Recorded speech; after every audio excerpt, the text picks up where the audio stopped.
Astro நண்பர்களே வணக்கம். சனி வக்கர நிவர்த்தி அடைகிறார். குரு பகவான் வக்கரமாக கடக ராசியில் இருக்கிறார். இவ்விரண்டையும் சேர்த்து நாம் பலன்களை பார்க்க போகிறோம். சில ராசிக்காரர்களுக்கு பாதகம், சிலருக்கு சாதகமாக இருக்கும். அதை பற்றி நாம் பார்க்க போகிறோம். மீன ராசியில் உள்ள சனி பகவானை குரு பகவான் தன்னுடைய 9ஆம் பார்வையால் பார்க்கிறார். அன்புள்ள மிதுன ராசி அன்பர்களே வணக்கம். மிதுன ராசியினருக்கு சனி வக்கர நிவர்த்தி பலனையும் குருவினுடைய வக்கர பலனையும் நாம் இணைத்து பார்க்க போகிறோம்.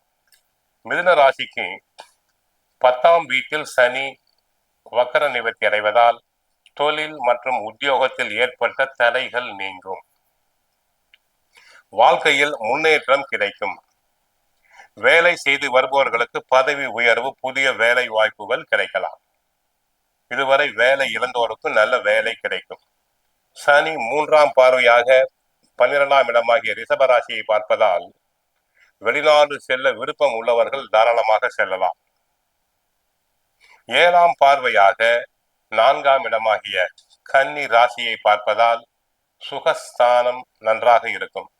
10ஆம் பார்வையாக தனுசு ராசியை பார்வையிடுகிறார். ஆக சனி வக்கர நிவர்த்தி அடைவதால் தொழிலில் உத்தியோகத்தில் ஓரளவு நன்மை உண்டு. அடுத்து குரு பயிற்சி, குருனுடைய வக்கிரம். குரு பகவான் தங்களுடைய தன குடும்ப வாக்குஸ்தானமாகிய 2ஆம் இடமாகிய கடக ராசியில் வக்கர நிலையில் இருக்கிறார். இதன் காரணமாக குடும்பத்தில் சுப நிகழ்ச்சிகள் நடைபெறும். திருமணம், சீமந்தம், காதுகுத்து போன்றவை நடைபெறும். நிதி விஷயங்களில் ஆழமான பரிசீலனை செய்து அதன் பின்னரே தாங்கள் ஒரு முடிவுக்கு வர வேண்டும். பழைய முதலீடுகளை குறித்து சிந்தித்து எதிர்காலத்திற்கான திடமான நிதி திட்டத்தை வகுப்பீர்கள். உடல் ஆரோக்கியத்தை பொறுத்தவரை சிறு சிறு பாதிப்புகள் உண்டாகும். இந்த பாதிப்புகள் அனைத்தும் மருத்துவ சிகிச்சையில் குணமாகும். குடும்பத்தில் உள்ளவர்களுக்கு, வயதில் மூத்தோருக்கு ஆரோக்கிய குறைபாடு உண்டாகும். சற்று கவனமாக இருத்தல் வேண்டும். குடும்பம் பொருளாதார நிலையை பொறுத்தவரை சிறு சிறு பிரச்சனைகள் உண்டாகும். கணவருடன் பெண்களுக்கு தேவையில்லாத வாக்குவாதங்கள் உண்டாகும். தேவையில்லாத செலவுகளை குறைத்து கொள்ள வேண்டும். எதையுமே தாங்கள் திட்டமிட்டு செலவு செய்தல் வேண்டும். குடும்ப செலவுகளுக்காகவோ மற்றவற்றிற்காகவோ அனாவசியமாக கடன் வாங்குதல் கூடாது.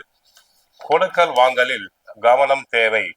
பிறருக்கு கடன் தரக்கூடாது, வாங்குதல் கூடாது, ஜாமீனும் கொடுக்கக்கூடாது.